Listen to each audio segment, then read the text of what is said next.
Sometimes the scariest stories don't begin in dark alleys or empty highways. They begin where we feel safest, inside our own homes.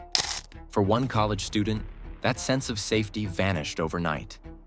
And by the time the sun rose, a small apartment in Reno had turned into the epicenter of a nightmare.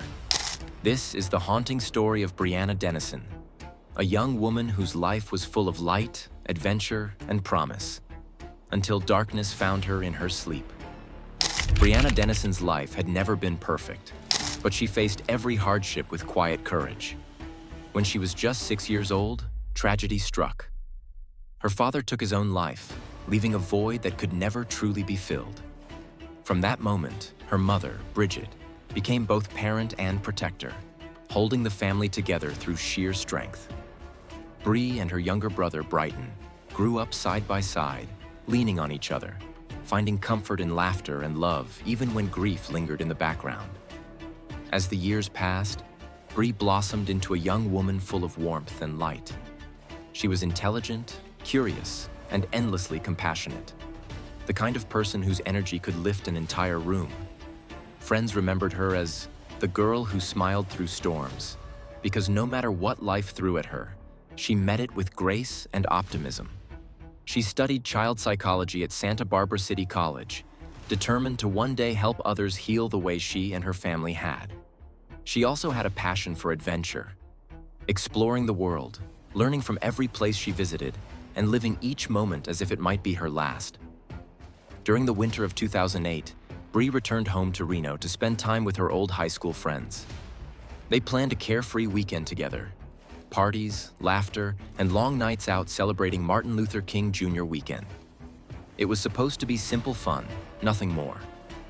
On the night of January 19th, Bree and her friends joined a lively gathering at the Sands Regency Resort.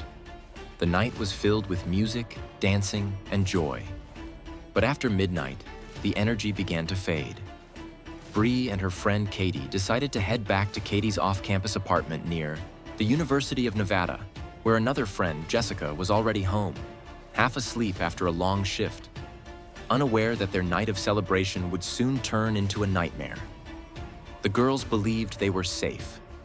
The night had quieted after hours of laughter, the hum of the city fading into silence. Inside the small apartment, everything felt calm, familiar, harmless. The front glass door, as always, was left unlocked. It was a simple habit, born from trust. No one imagined that choice would open the door to horror. Bree slipped into her sleepwear and made herself comfortable on the couch. A pillow, a blanket, and her stuffed bear, the same one she'd had since childhood, lay beside her. It was her comfort, her little piece of home.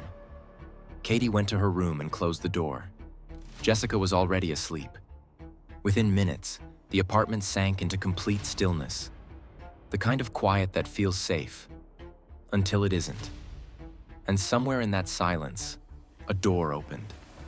No crash, no alarm, just the soft sound of footsteps entering a world that thought it was safe. When morning came, Bree was gone. Katie and Jessica woke up around 9 a.m., assuming Bree had gone to her room during the night. But hours passed, and she never appeared. When they finally checked, the room was empty. Her phone, wallet, and bag were still on the counter. One blanket lay on the kitchen floor near the back door, far from where she'd slept. And on the couch, a pillow stained with red. There was no sign of a break-in. The unlocked door told investigators everything they needed to know. Someone had walked in without force, taken Bree, and vanished into the night. Tests later revealed male DNA on the couch and doorknob, mixed with Bree's own blood. It was a horrifying realization. She had likely been attacked as she slept. The marks on the pillow suggested she had been forced down, silenced before anyone could hear her scream. As news spread, Reno's quiet streets filled with fear. Posters with Bree's photo appeared everywhere. Volunteers searched parks, fields, and empty lots. The FBI joined the case, but days turned into weeks with no sign of her. Then came a break, and a chilling connection. police discovered that the DNA found in Bree's apartment matched that of another woman who had been assaulted near the University of Nevada. The attacker had taken something from each victim, a disturbing habit of keeping underwear as trophies. He was still out there. More victims came forward, their stories echoing the same pattern, the same method, the same terror. And then, nearly a month later, hope turned into heartbreak. On February 15, 2008, a construction worker spotted something strange along a roadside lot. What looked like a doll dressed in orange socks. But as he got closer, the truth struck him cold. It wasn't a doll. It was Brianna Denison. The discovery shattered the community. Her family, who had already endured one devastating loss, was crushed all over again. The autopsy confirmed she had suffered brutal injuries. Near her body were 2 pairs of underwear, one hers and one belonging to her friend Katie. That meant her killer had been inside their apartment before, quietly stealing personal items, waiting for his next victim. The fear that followed was unlike anything Reno had seen before. Women stopped walking alone. Students double-checked every lock. For months, police chased dead ends, until November 2008, when someone finally came forward. A woman had discovered several pairs of women's underwear hidden inside her husband's truck. Her friend convinced her to report it to police. That man was 27-year-old James Michael Biela, a father, a martial artist, and a former soldier with a violent temper. When officers investigated, DNA testing confirmed it. James was the man they'd been searching for. His DNA matched the samples from Bree's body and 2 other victims.